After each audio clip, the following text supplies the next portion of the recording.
So the topic for today is the currency of favors and access. Let me start with a small experience that I had.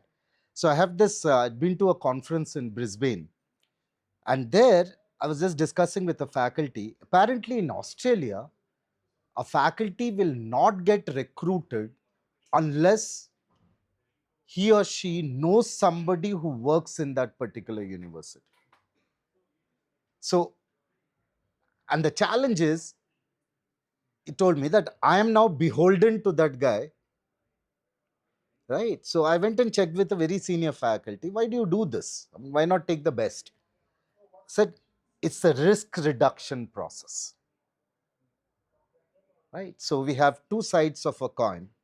One, instead of looking at just the merit of a person and whether it's for recruitment or buying a product from that company, we have to look at it more in terms of मैं उसको जानता हूं क्या, right? So that's one part of the story. Could be either we are looking at from a risk reduction perspective. The other could be, yeah, some kind of inbreeding, some kind of similarity in thoughts. So the field is open. What are your views on this? So it's basically a referral. What we say nowadays, ki if somebody knows somebody, it's a good referral to have it. Rather than the jargon what you are currently using, it's the easiest way terminology. What we say is referral. Ki I know somebody, let's use that. I think again because the person knows a system in the university, how it runs, how it functions, and what's happening there. So maybe a referral over there who could best fit in for the job, and again to eliminate many risks over there. Like I'm sure being from the industry, you will understand the lot of challenges which come over here. So again, when you screen them out and you feel that they fit in right over here, then maybe why not? In fact, trust, right? I think there's a very important currency called trust, which we all use in our day-to-day dealings. And I mean, we have had a situation just now, and I was telling somebody today, look, you, as long as I cannot trust you, you can be the smartest person in the room, but it doesn't matter. For me, as long as I'm able to trust you first, is when all of this, everything else, every other, I mean, it is important to be smart, but if I can't trust, then, you know, it's difficult. So probably, you know, I agree. No, I agree fully. And so the industry that I come from, I think again, like you said, it has two facets of the same thing. So one, if someone who's just joined, you may be hesitant to ask for a favor because that might seem like it's downgrading your credibility, your hard work, or your effort, and you're trying to pivot to taking a help. But then as you keep growing and then you understand the true meaning of networking or seeking a favor, it's more of an exchange of trust and credibility from that perspective. So that has to supersede everything else. And even in terms of referrals, we get a lot of referrals, and sometimes referrals are very easily just thrown in without really verifying. But the person who's referring then needs to know that their credibility is also associated with that, and that person truly should be able to fit into the culture and the work, and that's why the organization is relying on them to provide those referrals. Yeah. I think it's a lot beyond trust also. From an operational perspective, if I know that the person who is being recruited already knows somebody, I know that the person being recruited can hit the ground running much faster and acclimatizing themselves with the environment rather than saying, okay, and they'll not have a way out, for the lack of a better word, to say that I really don't know where to go. Somebody referred you, you know where to go. You can get yourself acclimatized and be productive at the earliest. I'll probably address the risk part in two ways, right? So there is the risk of engaging with somebody whom you're not familiar with, and in this instance that you quoted, right? So you play safe and you hire somebody who's a referral. But the flip side is there's a risk of having a homogeneity of the thoughts, and you're preventing yourself from exploring beyond. So I think it's a fine balance when you're talking of a large institutional setup. You don't want to be everyone to be like-minded. You want the right mix of new thoughts, etc. It does vary when you talk at an individual level or a small cohort level where you can, I guess it's a risk appetite eventually, right?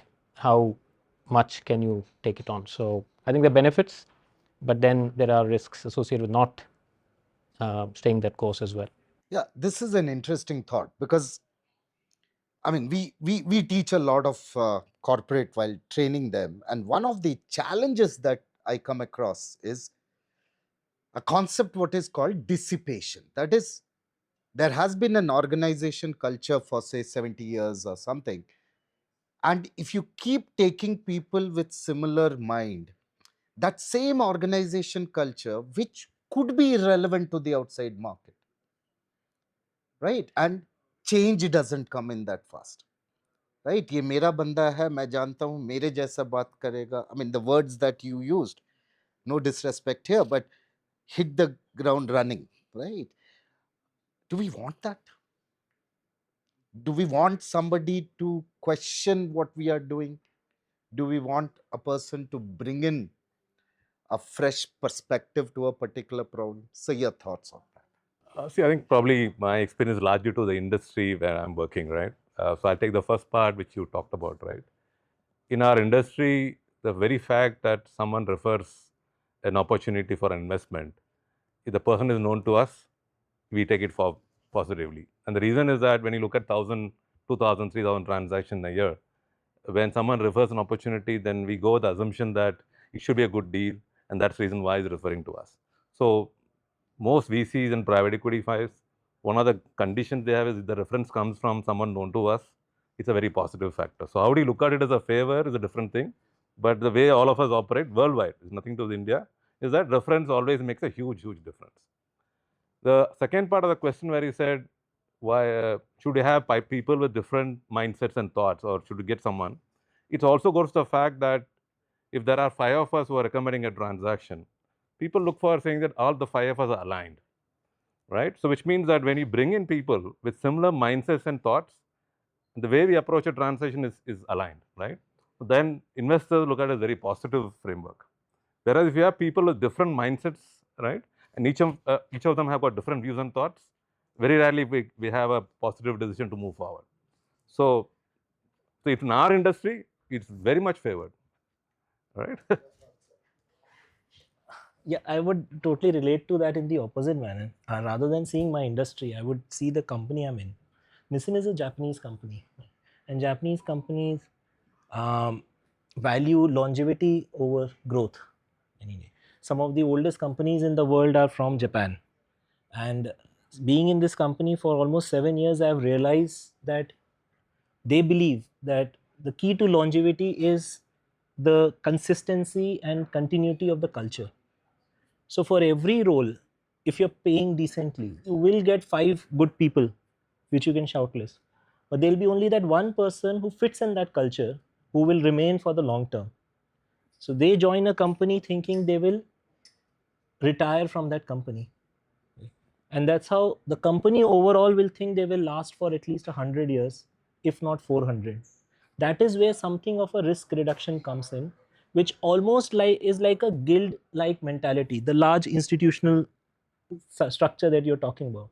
So the guilds had in those olden days had the same theory, right? You had to have a reference or else you cannot get in even though you're the smartest, which goes to, you don't want smart people, we want people who are culturally fit, who are a cultural fit.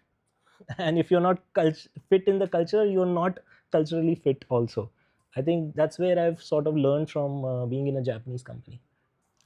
I think I have a different perspective there. I'm just going to add here. I'll talk about my industry, coming to alcohol. So coming to referral point of view, so we prefer people who are being referred to us, right?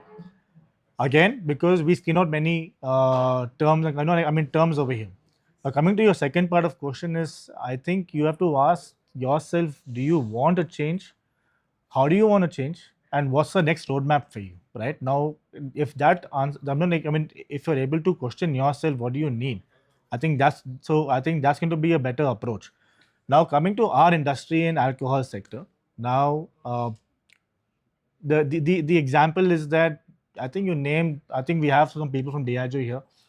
You have this bar takeovers. You have the same setup. I think each Tom, Dick, and Harry is copying is copy and paste system happening here. Now, what differentiates us from others is again that now we thought of a change. We thought that, you know, why don't we bring in a change? Why don't we bring more experience-based activities, something which builds in memories, right? I'm going slightly off topic here only because to give you a small example that I think change is required somewhere. Again, at the same time, you have to also balance the culture that's already been built for the industry, because you need support from the industry, you need support of the industry, right? I think more tie-ups, the more better, right? So now, is that leap of risks that you want, you know, is that, are you willing to take that or not, is something that, you know, is something that you have to analyze and maybe execute that vision over there. If I think that answers your question, then maybe you could. Why I not? think the confusion here is that we mistake dissipation has to be fueled by disruption. I don't have to question because I can, right?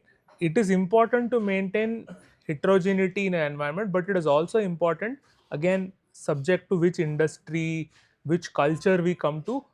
But the power of an individual hitting the ground running cannot be dissuaded. End of the day, we are all in the business of making money. Some of us are in education, some of us run NGOs. Make money. Yeah. But if you are saying that, no, I would rather wait and this person forms his own opinion, by that time probably in the way at least some of our industries are changing, that person might not even be relevant to me if they don't understand what acclimatization means. I think it also depends, perspective and situation. It's very situational. Like, private equity, they said they should go to the investor investing all five aligned.